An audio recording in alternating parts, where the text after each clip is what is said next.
Hello everyone, I'm Eric, welcome back, and it's time for another episode in the new cabin. So I'd just like to start off by saying thank you for all the comments on the previous video, it's much appreciated. And there are some comments that I've taken on board, some that I didn't mention in the video, which I should have. It's mainly stuff to do with putting stuff sort of screwed between log to log. I have taken this into account that the logs do move. So for example, these shelving brackets over here, the two lower screws are left loose so that there is a bit of movement. However, I might actually take them back out and just elongate the holes a little bit just for that, because obviously I can't really do anything about the shelving brackets. They have to go between the logs.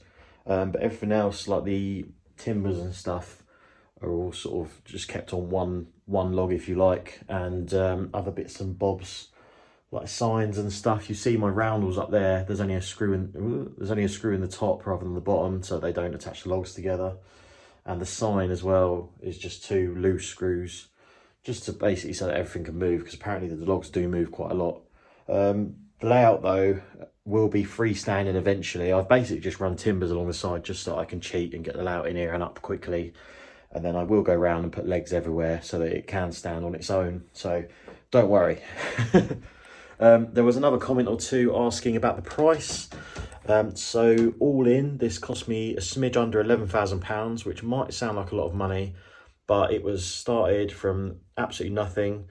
So they basically came in one day, they did a base for me out of resin posts. So they drive resin posts into the ground, but obviously dig the holes out, resin posts in the ground, concrete them in, and build a frame off that. And then it's got what you call it, like decking sort of timber around the outside edges to make it look all nice, and the base is all treated. The advantage of that is I don't have to have a massive concrete pad in the garden, so if I do ever move out, then the potential next owners of the house can just take it all out and they can just have a nice wonky set of grass if they want, like we had before. But yeah, 11 grand sounds like a lot of money, but for me it's got to be worth its weight in gold, being able to have my friends over and stuff. There was a 3 months wait, purely because this cabin, the way they do it through London Timber Buildings, is they've got like a set design where you can make changes to it and stuff, but essentially the off-the-shelf design, they'll send it off to their sort of timber cutters and merchants and that, and it'll all be cut ready to go like a jigsaw puzzle. So they basically turn up with it pre-done and it all slots together. So you've got the 3 month wait for it, but then the advantage is when they turn up, it's like done in 2 days, like three maximum pretty much. But because mine was a fairly off-the-shelf model, it was literally bang on 2 days. It is insulated in the floor. So the floor and the ceiling are insulated with Kingspan. I know a few people were commenting about that as well. The walls are 44mm thick timbers, so you can see the thickness of the ones in the roof, just to give you an idea. So when you've had the heater on for a little bit, it gets nice and toasty in here, and it really isn't an issue. So the floor and ceiling being insulated will be worth its weight in gold, because I know a few people were saying about that. I can't remember what else people were saying as well. But I think that's pretty much covered most of it. Oh, it is all carpeted now as well, by the way. Obviously that will again help for warmth, and it's a lot cozier in here now because of that. But yeah, anyway, I'll stop rambling on. Let's get into the video, because I'm going to do some more woodwork and hopefully get some of this baseboard construction started. So just in the car, just been a B&Q. Got a big old sheet of ply or two. So I've got a big 9mm sheet of ply, which is cut into a 5x2, a 3x2, then a 6x2 and a 2x2 board. The 6x2 obviously is going to be spare. I need the 2x2, 5x2, 3x2 for the back end of the cabin where the depot layout is. So that should be fine. I was going to use 12mm ply for the sides and the braces, however they were out of that, because obviously I wanted to get a big sheet and just cut it into 10 centimetre strips, because basically Tim Hornboards are 11 centimetres from the bottom edge to the baseboard level. So I wanted to kind of replicate that, but instead I found this, which is rough sawn hardwood or whatever it was called, I can't remember, which is 25mm by 100mm, so 2.5 centimetres by 10. So obviously this, and then the ply on top makes 10.9 centimeters, so we're not going to worry about 0.1 of a centimeter. That'll all be taken up anyway. I can always adjust it slightly. But yeah, so that should do these 3 boards, and then I'll have a bit spare. I also got a big sheet of 5mm ply 4x2 sheet, because the extension to brake spear needs the top level done, and that's what it's going to be made out of. And I've got some little bits of strip wood and stuff to make the bracing for it all to sit on, so that should be cool. And obviously finally bought myself a set square, because I'm useless with getting bits of wood straight, so hopefully this will help. And I've currently got Anthony's battery chop saw, which will be nice and handy. So gonna go home now, let's get it all in the cabin and then make a start. The wood is now in the cabin. Jesus, is it windy out there, and absolutely soaking. But yeah, so you can see we've got half of a 1 foot wide tin hornboard there on the side. That's just to show where that's going to go. So this is basically going to be like a head shunt for the depot, and then you're going to come back out towards some stabling, sidings, bits and bobs like that, so I can leave the LU stuff on the layout. As I've said multiple times, there's another 4 foot of hairfield going here, so I'm getting the boards soon off Dan from Tunnel Lane Model Railways. I've got to go up to visit him and grab those. And in the meantime, so this wood is going to build the baseboards that are going here. So there's going to be a 3x2 board in this corner, and then we've got 5x2 going across this wall, and then a 2x2 in that corner, and it's got to all somehow join up, but it's all going to be at this lower level. And then I'm going to build the track level up to suit, because I want to have a dive under. So hopefully we'll get on with that, and fingers crossed won't mess it up too much. As I said earlier in the car, I got the boards, I've got B&Q to cut them to size. So I've got a 5x3, 3x2, I've got a 3x2, 5x2 and a 2x2 ready to go. Then I've got these bits of timber, which I'll just cut to suit around the edges, and then I'll brace them across accordingly, and that should do me. So yeah, let's crack on. Also, as I was saying, so Anthony has lent me this nice new toy that he's got, which I don't think he's actually used it himself yet, but it's a battery operated circular saw, and it's excellent for jobs like this. I'm almost tempted to get one myself, to be honest, but it really makes light work of this sort of stuff. So I'm going to use that. I've got my mark here where I'm going to cut through. I've left the tiniest bit of overlap, like a mil or two, because this sawn timber isn't perfectly straight. Obviously, you know this is straight because the timber saw at B&Q does an excellent job. So I'll just cut it, I'll make the boards, and then I'll go around and sand it all smooth after, so it's all nice and square. But yeah, can't believe it. It's not like me to buy tools like this where I can actually cut something straight. So I'm going to get on and make this frame, and then we'll see how we go. So that's the 2 sides cut for the 5 foot long board.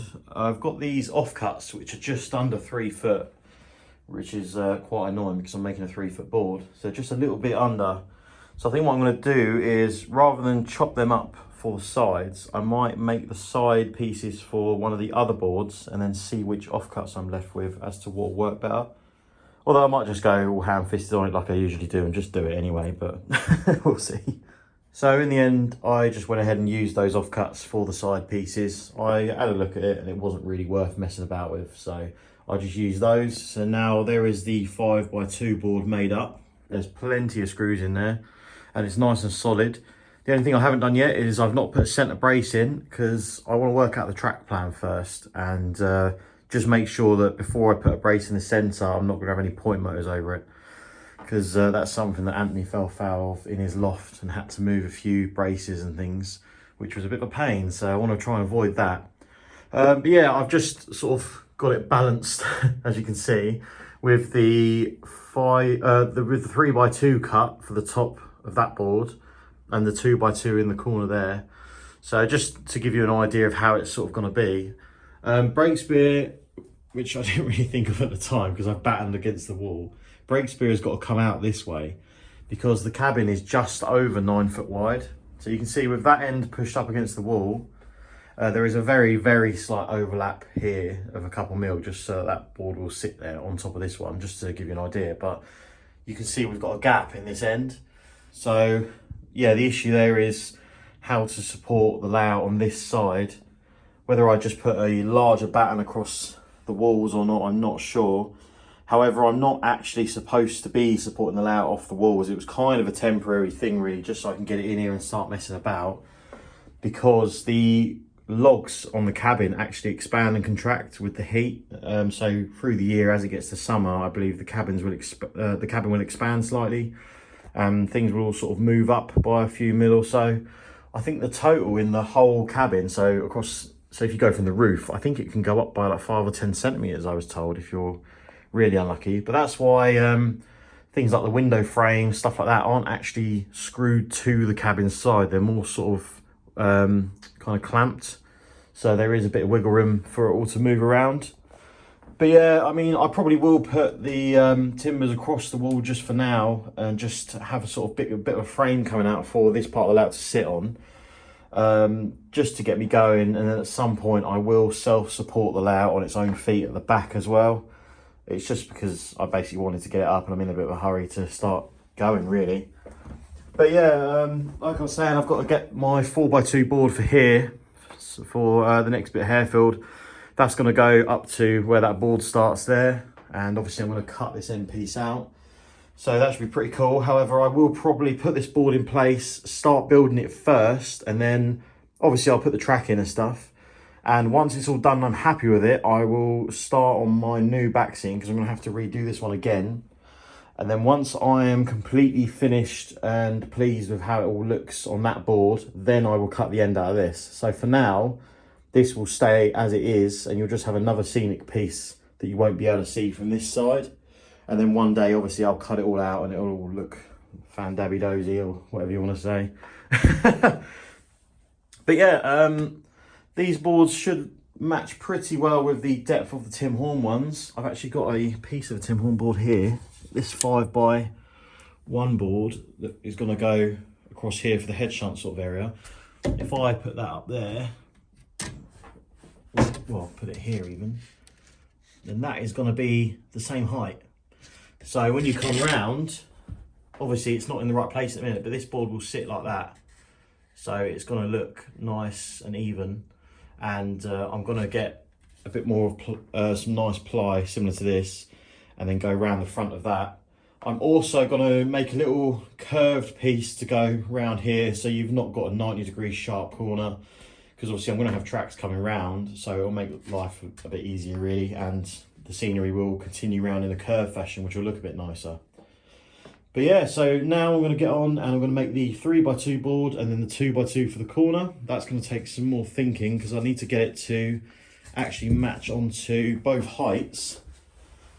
So obviously Breakspear's end piece, we've got dowels here. Ignore the cutout where the radiator used to be in the old room. But I need to get this board to basically lock into this one and to the one that's going to be here below. So that's going to take a bit of thinking. So I'm going to do that probably last. I'll get the 3x2 done first, and then we'll see how we're going. So that's the 3x2 and the 5x2 connected together. There's just the two legs that you can see there. This board is just screwed to the 5x2 board. I might have to put a few more in just to sort of stabilise it all nicely. But I'm also probably going to put a leg in this front corner. However, I am going to do a corner piece that goes around here. As you can see, I've just done this little triangle now. So, I mean, this sort of bracing does keep them fairly well together anyhow. So I might not need to do it, but I might just bang a load more screws in just so it's nice and solid. But yeah, so just made this little sort of triangle because I had these offcuts. I've got one more, so I've just put a 45-degree cut in. And then I've used these small pieces as well, just for the ply to sit on top of. And the idea there is I'll get an offcut, not this piece, because this is my 2x2 board. As I've just realised, just before I was about to cut it, I was like, oh look, I've got an offcut here, let me chop that up. And then I realised just in time. But yeah, so that's going to sit in there, and you can see I'm just basically going across with a triangle. But yeah, so I'm going to get the offcut, the 6-foot offcut, which I've got there, which is just spare. And with that, I'm going to make this corner piece, screw it all in. And with that, with this all here, it should sit all nicely. And I mean, it'll be fairly solid when there's another leg or two in.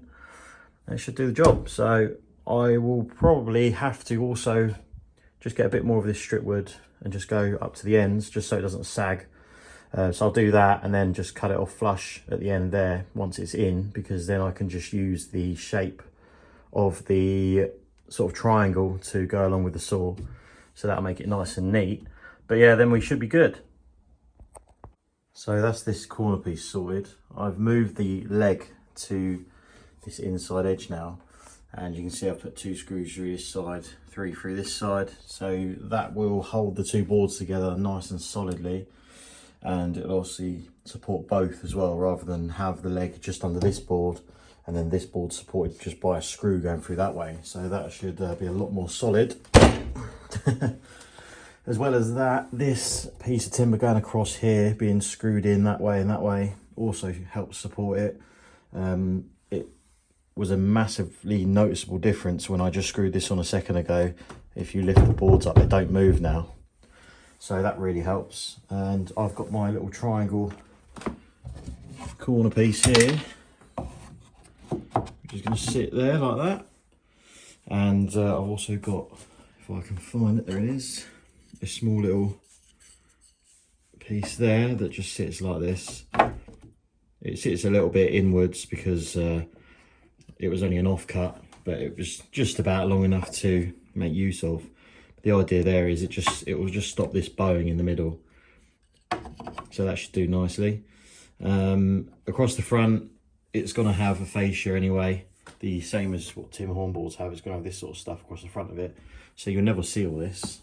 But hopefully in the future, if I do ever move, it will be able to come apart. Obviously I've just got to try and remember the order that I've screwed it all together. So this video is obviously going to help me one day in the future. But yeah, so I'm pretty happy with that, and that's the first side done, I suppose, once this is in. And just like that, it's all screwed in, and you can see as well, it's now nice and solid, so that shouldn't go anywhere. Pretty happy with that, actually. It's unlike me to do something that looks semi-presentable, so there we go. So what I'm going to do on this end and the end over there where it's going on the Tim Hornboards, obviously not here, it'll be that way round on this face, but I'm basically going to, with the offcuts of 9mm ply I've got, because I've got another probably 6 foot length of it, I'm going to make a piece that sits like this on the end board. It'll be screwed into here, like on the back, with loads of screws to make it nice and strong and all glued and that. And then the Tim Hornboard, which is this width, will sit sort of flush against it, but obviously on the back, of course. But yeah, so it'll basically sit like this, but the other way around. And then yeah, so take it away, you'll have that, and then obviously this will be the track level, and hopefully that will look pretty cool with embankments and stuff. Nice. So here is that completed baseboard then, pretty much all done. You can see obviously I've painted it grey as well. So it's all nicely braced now. Obviously I've got to put internal braces in, like I said earlier, when I've worked out where everything's going. But yeah, I've painted it grey just for now so it looks a bit prettier. I've used these fascia boards. Handily, I had these spare from my Tim Hornboards, as I'm only putting them on one side. I'm not going to put them on the back, so it means I've got loads spare. So I've gone across with this and it neatens it up an awful lot. You'll notice obviously there is a gap where it ends. So I've measured it out here and it ends here. That's because we're having another triangle piece. Obviously the triangle piece sits straight against the baseboard itself. So that is going to sit here and go across there to the next board. This side also not painted because I'm going to make a piece that raises up, and that is then going to lock this into the next 4-foot display board. So that should hopefully work. And then obviously I'm going to do that today. Once that's done, then I'll paint that. That'll look nice. Same goes for this end. This end's going to have a 2x2 board on it, so I haven't painted that. Gave the legs a quick paint of grey as well, which is something that I kept putting off for ages on the existing layout, and it does change it a lot. It looks a lot nicer, so quite pleased with how this has come out actually. It's really solid as well, and it should do the job nicely. So the next job that I'm now tackling is I've just got this piece of ply and I've just cut it to shape because this is an angled board. So it's 1 foot wide this end, 2 foot wide this end. So I've just cut the angle in it. What this is for is this is going to be raised up to match the level of this. And that's then going to have the continuation of my little street area on the top, and it's going to have at the front a little slope down to track level, and it'll have where the tunnel portals are as well. So I'm going to cut that out today with the saw and the multi-tool, and hopefully get cracking on that. Well, here is that piece of ply cut to shape then, how I think it's going to go anyhow. And I've slightly cut it oversized just to make sure that I have got a bit of room for error. So what I've done is order a set of retaining walls. I've ordered 4, and I've ordered 2 tunnel portals from Cut Creative. I've never used them before, so I thought I would just try them out. I've heard good things about them, so fingers crossed they'll be up to scratch. But I've only ordered 4 of the retaining walls, so just enough to get this section started. I've done that because if they don't work out, then obviously I've not spent a load of money needlessly. So the idea is tunnel portal, obviously double track tunnel portal, retaining walls across here between the two. The same retaining walls across the back, but I will instead probably have to make them low relief. And then retaining wall across the front as well. However, this piece is left long because from where this support is, I might bring this back a touch. This is actually going to slope down because this is going to be a road. This is going to slope down to track level. So I might well cut this off around here somewhere and then screw it in and then just smooth it off. So this section may well go. I've just basically left it there in case. So don't worry too much about that because that will be a bit more out of the way and not obstruct the view so much. You can see the road sort of idea up here. So you've got the main street coming down, and then you can come, I'll have to obviously change the paving here for a corner piece. So you can do a left, come up here, you can go around and park behind the flats, because obviously we can now use the second half of my lovely building I got done by Martin and Claire's Christmas Trains on Instagram. Go and follow them. Yeah, you can park behind there, so I'll chuck a car behind there or something to sort of blend the scenery in. Or you can come out of there and go across here to where this stub's going to be. Now, I'm not 100% sure what to do with this yet. I just thought I'll cut that out like that, because rather than have the tunnel portals in the same place, it will give it something a bit different if they're kind of staggered. But worst case, I can always chuck some sort of lock-up garages there or something of that sort of kind. The tunnel portals themselves aren't done at 90 degrees. It's something I'm trying to avoid on the layout as much as possible, because every model railway you see seems to have a bloody road or a tunnel or a bridge or something at 90 degrees to the baseboard, and it just looks a bit naff. I know my street is 90 degrees to the baseboard up here, but aside from that, that was the main reason I've gone with an angle here. And I didn't measure this angle, so I don't actually know what angle it is. It looks pretty 45 degrees-ish, maybe a touch more than that, but it looks cool. Like front on, obviously you get the view of the shops and stuff, and the back of the station with that all-important graffiti. But then obviously you can look round to the side, so I think it just gives a bit more to it.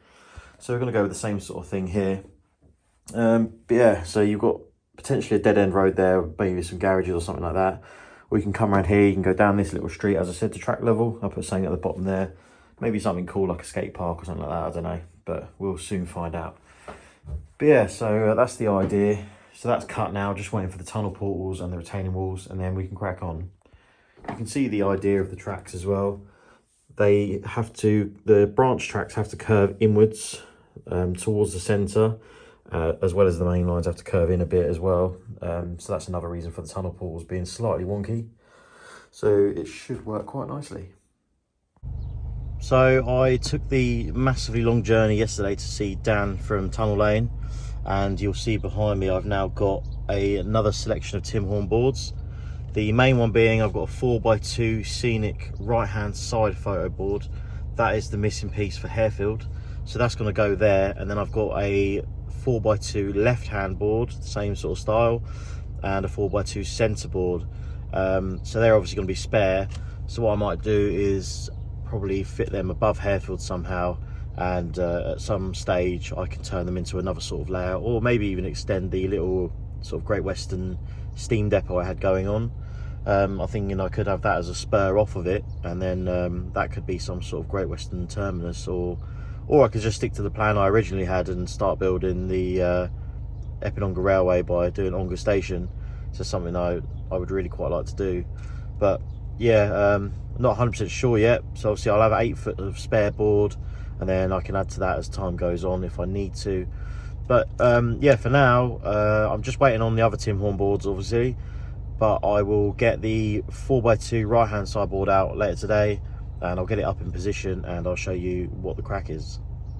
So if you kindly ignore all the mess, as I say, I've been to see Dan at Tunnel Lane Model Railways, and he's kindly sold me a couple of Tim Horn baseboards that he had going spare, and one of them happened to be a right hand side photo board, and here it is. So you can see the idea now that we're going to have a 12-foot scenic section on Harefield, so another 4 foot, and then you can see here it's going to drop down, and then the tracks are going to come off here and around to the sort of sidings area or whatever I put there. But yeah, I've got to go around and I've got to make individual legs and stuff and some sort of framework to support all of this, because currently this is still on battens on the back wall, and it all needs to come forward a little bit because this board currently is a bit sort of skew-if to get it to all mate up, because this is away from the wall, so it's not square at the minute. But yeah, so we now have almost a full run, just waiting for a few more boards. So we've got 4x2 board here, including my little work area. We've got 2x2 corner piece there. Then we've got the 12 foot of Harefield.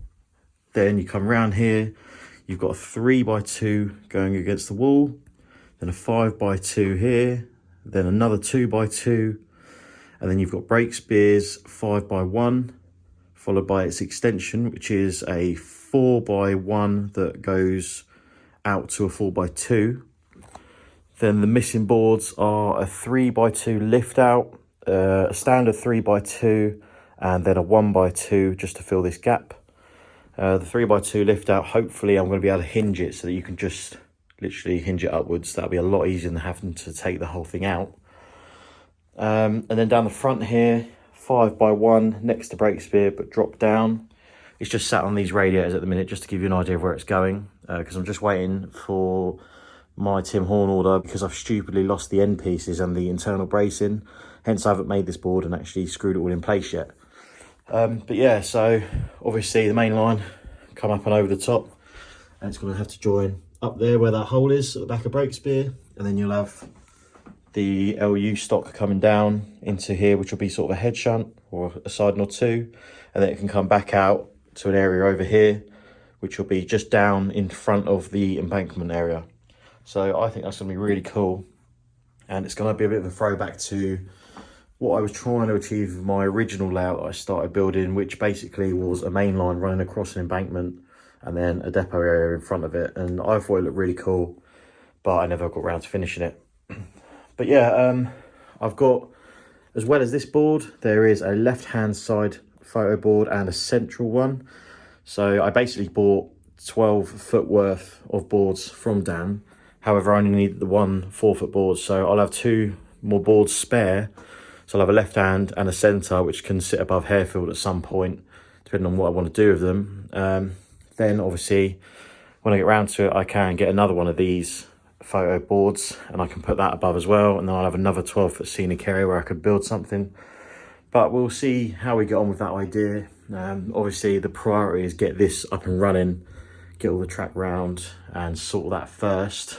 My other thoughts are, if I do go ahead and have another 12 foot above, then I could incorporate the steam depot with a sort of spur coming off, if you like. So you can have some sort of preserved railway station. I do still want to do Ongar. I think it would look really cool, and obviously it's somewhere that I can visit for inspiration. So I could do Ongar in the 12 foot, and then you could come out of it, and to use as a sort of fiddle yard, you can mess about with this, or just keep this as a separate layout. I'm not 100% sure. But yeah, so far so good. Obviously there's not really a massive amount to show you railway wise, other than boards and woodwork and stuff in this update.